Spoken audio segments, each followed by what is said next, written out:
Now, if you didn't know too much or care too much about cars and you saw these two parked side by side, you'd probably think they were from two different planets, let alone the same segment. But they are from more or less the same segment and they are vying for the same kind of customer. Hi, I'm Gavin from Autocar India, and when it comes to this segment of 7-seat SUVs starting from 30 lakh rupees and going, well, in the case of the Fortuner, up to 50 lakh rupees, they do diverge a little bit. On one hand, you have things like the Jeep Meridian, which is more compact. It's based on a more car-like monocoque chassis and a front-wheel drive platform, although this one is all-wheel drive. And of course, on the other hand, you have the likes of this, the legendary Toyota Fortuner here in Legender, guys. It's based on a tough, slightly bit more utilitarian ladder frame chassis. This one is two-wheel drive, though you do get it with 4x4 as well. And well, isn't it just a massive thing? Now, this isn't one of our usual apples to apples direct comparisons, but it does beg a very interesting question. For your money, for this money, which one should you have?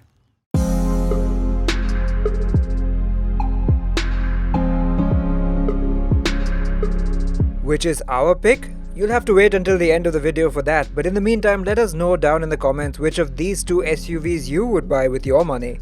If you like this video, share it with your friends and do click on that thumbs up button. And if you haven't done so already, subscribe to Autocar India and ring the little bell. We have great new automotive content every day. Now, like I said at the start, to look at, these two are like chalk and cheese, but if you brought out a measuring tape, you'd make some interesting observations. The Meridian is only 26 mm shorter in length than the Legender, and it's actually 4 mm wider than the Toyota with a 37 mm longer wheelbase. So what makes the Fortuner seem so much larger? Well, it's a full 137 mm taller than the Jeep, and that makes all the difference. There's much bigger gaps between the wheels and the arches, and though both SUVs have 18-inch wheels, the Toyota has the chunkier tires. The Legender version also makes greater use of sporty black trim pieces, while the Meridian is all about the chrome, which gives it a slightly classier look. And where the Meridian is all straight lines and sharp edges, there are some curves in the Toyota's bodywork. Now let's hop inside the Jeep and check out its interior. Now, this new interior layout really impressed us when Jeep introduced it in the Compass, and it's even more so here in the Meridian. They've gone that extra mile to make it just that little bit more luxurious. There's a nice two-tone layout, there's lots of rich looking and feeling trim, and overall this is a very friendly and quite techy feeling cabin. It all starts with this big touchscreen up here that works quite crisply, and of course the digital dials over here that have a lot of different screens to cycle through. It's got a bit more storage too, whether in the center console or the doors, and then there's the comparison on features. Both cars feature touchscreens with Android Auto and Apple CarPlay, but the Jeep screen is larger and its connectivity is wireless. The Jeep skips further ahead with dual zone climate control, and electronic parking brake, a 360-degree camera, digital dials, and of course, a panoramic sunroof. To their credit, both cars do feature ventilated front seats with power adjust on the driver's side, wireless phone charging, and some connected car tech. On the safety front, it's 6 airbags for the Jeep and 7 for the Toyota, with both cars getting ESC and traction control. And at the time of filming, neither car has been tested by Global NCAP. More than just the features though, the Legender's interior does feel a bit basic. Now, immediately when you step into the Toyota Fortuner, you can't escape signs of its ladder frame, slightly utilitarian origins. And the biggest sign is these grab handles that help you get in the first place, and the fact that the dashboard is bolt upright like a cliff face. But to its credit, Toyota has done a very good job of trying to disguise that. This Legender version gets leather wrapped almost everything in black and red with contrast stitching, and even this forward is pretty decent. There's even forward on the steering wheel. And this is a Japanese car, so of course things are built quite solidly and very well. They're very hard wearing and they feel like they could last an eternity. The thing is, the switchgear and some of the equipment in here just feels a couple of generations old. This touchscreen feels kind of aftermarket, even though it does have Apple CarPlay and Android Auto. And especially some of the switchgear, they look like they've come straight out of a car from the 1990s. My favorite example of this are the controls for the cooled seats, which are these delightfully old school wheel-like toggles. It also has to be said that in terms of storage, this isn't quite as good as what you get in the Jeep. I mean, you do get 2 cup holders down here and a relatively large bin over there, but the door pockets are quite slim, the glove box isn't huge, and that's about it. There's not much storage else apart from that. So round 1 goes to the Meridian, I think, and it's pretty promising once you get into row number 2. As you can see, it's a very easy walk into the back seat of the Meridian. You don't have to make too much of an effort to step up into it, and once you're sat in place, there's plenty enough room in this second row. The seats, both of them in the front, are set to my position, and I'm just under 5'8". So chances are if there were bigger drivers and passengers up front, there would be a little less space here, but knee room is pretty good and headroom is very good. It's also a nice high armrest for you to put your elbow down on, and well, you could get quite comfy back here. There's even a bit of recline, just a bit, that you can add to the back seat to give it a bit more comfort. I will say this though, seat cushioning is a tad on the firm side, but I think you'll be comfortable over a long journey nonetheless. You do get rear AC vents down here in the center, but there's no blower control. You get one USB for charging and a 12-volt socket down there. But really the big draw in this car is the panoramic sunroof. And now, while it was easy enough to get into this seat, I'm going to have to see how easy or otherwise it is to get into the third row. Now, I folded down that seat just to give you a better view, but look, one flip, lift over, easy as that. It's a bit of a crouch to get in, but once you're there, mind your toes, pull that up, and well, it's not the worst, it's manageable, but what makes it a little bit cumbersome is that you can't slide this back and forth. This is your lot. This is as good as it's going to get. So, good for kids, I suppose. Headroom is actually pretty decent, it's just that you're sat pretty much on your back and your knees will brush up against this front seat for sure. But what is nice though, that you get your own independent AC vents and blower control up here.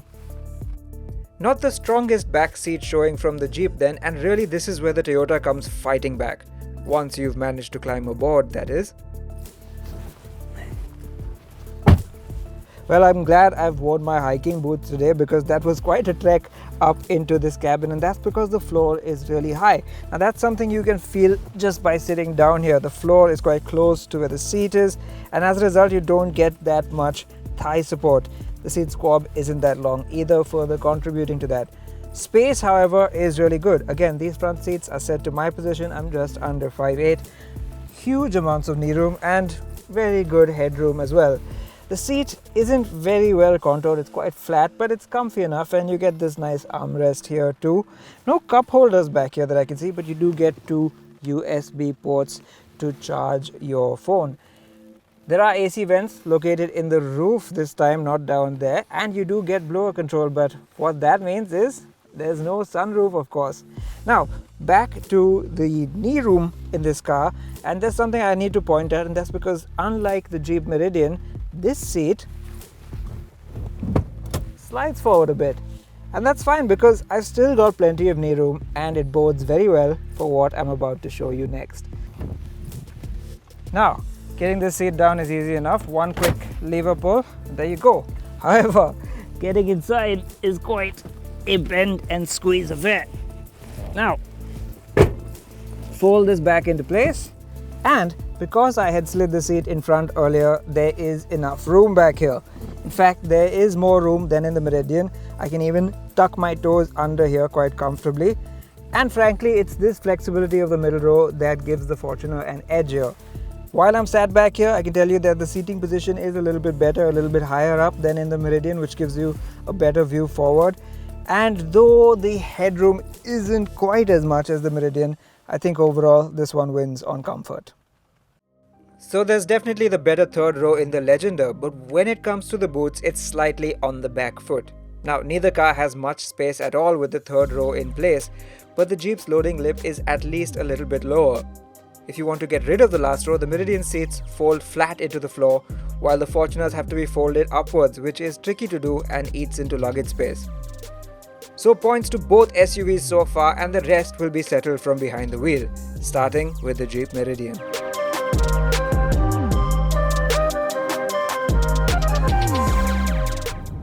The rather cosseting interior of the Jeep Meridian sort of welcomes you in and encourages you to drive. I want to tuck my seat lower down for that slightly more cocooned feel and that car-like driving position. And even when I do that, I still have a great view out through the sides, out the front.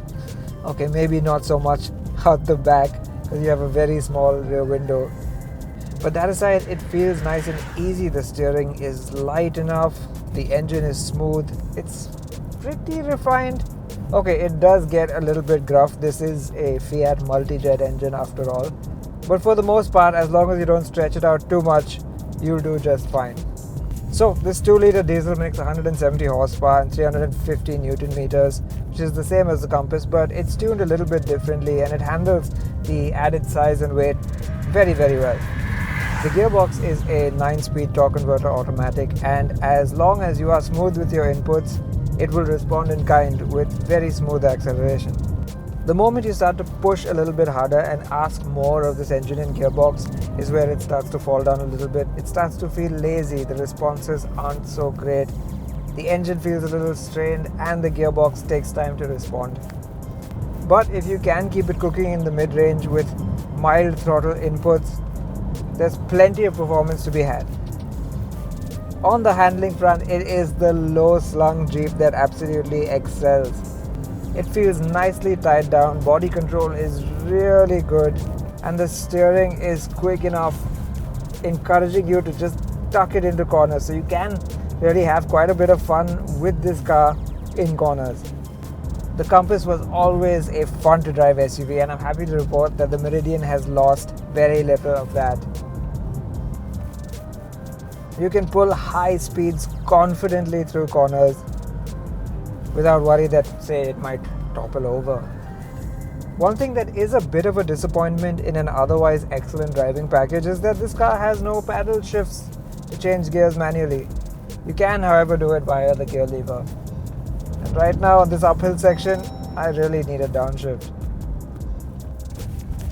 Just as impressive as the handling, however, is the ride quality.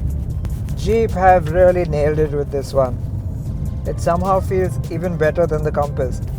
This is quite a badly wrecked road and it is rolling over it without a fuss. You may not get that absolutely solid feel you get from a ladder frame SUV, but I'd say this comes really, really close. And the best part is it's comfortable at low speeds, it's comfortable at high speeds. It's not overly soft, it's not overly firm. Okay, there is a slight underlying firmness, usually what we find in European cars, but the effect it has inside the cabin is minuscule. It doesn't bother you too much at all. Oddly enough, while this car has drive modes, they're only for going off-road. There's no sport mode you can put this car in to make it feel a little bit sportier. And ironically, you can do that in the Fortuner. And speaking of, I think it's time we go check out how the Legendar drives in comparison. And oh boy, is it a different experience.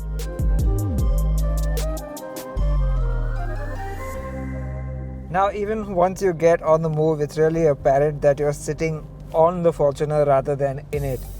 You're perched really up high, you're sat really upright. I mean, you can recline the seat, but that would just be awkward. And all you see up in front of you is this flat, horizontal bonnet. It has an appeal of its own, I can sort of see that. And if you're looking for that big car feel, this is it.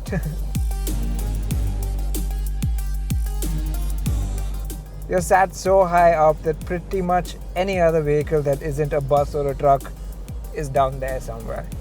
But on to the driving experience itself, and yes, there are some signs here too that you're in something just a little bit more utilitarian. The 2.8 litre 4-cylinder diesel has been wound up to around the 200 horsepower mark with a mighty 500 Newton meters of torque, and that is really substantial. It's paired to a 6-speed automatic gearbox, and they've even given you paddle shifters to take control should you want to. What is good is that all the power is concentrated nice and low down, so the moment you touch the accelerator pedal, you're launched forward. Conversely, this engine doesn't have much of a top end, so extending it beyond a certain point, say past 3000 RPM, just doesn't make any sense. What you gotta do is soak up that nice, strong, healthy mid-range and do all your overtaking in that zone between 2 and 3000 RPM. That's this engine's sweet spot. It does feel big, it does feel heavy, this car, and you can feel that there's a lot of mass at work at any given time. But that ample supply of power and torque is always on hand to make light of that heavy weight. All that torque and those low down responses means it's the big Legender that's quicker from a standstill, cracking 100 kph in less than 10 seconds, which is astonishing for a car that weighs 2.6 tons. The Meridian, which weighs an entire 720 kg less meanwhile, will hit 100 a full 3 seconds later. It's not just the Jeep's more relaxed power delivery alone, but also its 9-speed auto gearbox that's lazier than the Fortuner's 6-speed unit. In kickdown and acceleration times, however, the two are a bit closer. In case you're wondering, fuel economy as per the ARAI rating is surprisingly close. The 4x2 Legender is rated at 14.4 kpl and the 4x4 Jeep rated at 14.9. And now, as we cross over this speed breaker, it's a good time to tell you about this Fortuner's ride. On the whole, I'd describe the Fortuner's ride as a little bit busy at best and really shaky at worst. And this is where you start to feel the ladder frame chassis core qualities coming through. At low speeds in the city, there's just a lot of movement in the cabin. This road is a little bit lumpy, I'll admit, but even on a smooth concrete surface, every expansion joint can be felt through the seat and inside the cabin. It's a bit annoying, frankly. But like a lot of ladder frame vehicles, the faster you go, the more the car acquits itself on the ride front. This ladder frame chassis does have an advantage in its ability to shrug off really hard potholes without you worrying about damaging the underside of the car or any such thing. On a rural road like this, for example, I can do whatever speed I want without even flinching. And of course, as you start to go faster, that juddery movement that you would have got at low speeds starts to smoothen out and you get a nice settled ride at high speeds. Provided the road is nice and smooth though. The other very old school thing about the Fortuner is its hydraulic steering. Yes, that gives you a better connection to the front wheels, but with front wheels and a car so big and heavy, you can bet the steering is heavy too. At a moderately high speed, you can chuck this into a corner and yes, it will turn predictably, but you're sat so high up that for the most part it feels quite disconcerting and you can't push this car too hard beyond a point. And yeah, once you pick up the pace, the heavy steering isn't too much of a problem. It's just that at low speeds, it is really rather cumbersome. And should you encounter a sharp pothole or a steep speed breaker, the steering will kick back in your hands, and that can be quite annoying. And when you bring it all together, what you get is an SUV that's quite ungainly to drive at low speeds, particularly in the city and in traffic. We're on nice open roads now, but earlier when we were in traffic, Nikhil was driving this car and he was trying to keep up with me and he simply couldn't. It's not because I'm a better driver or anything, but because this car is simply so much larger and more ungainly in traffic. It simply cannot keep up with something smaller and nimbler like the Meridian. So the size can be a pain, but then it's also the reason people love the Fortuner, isn't it?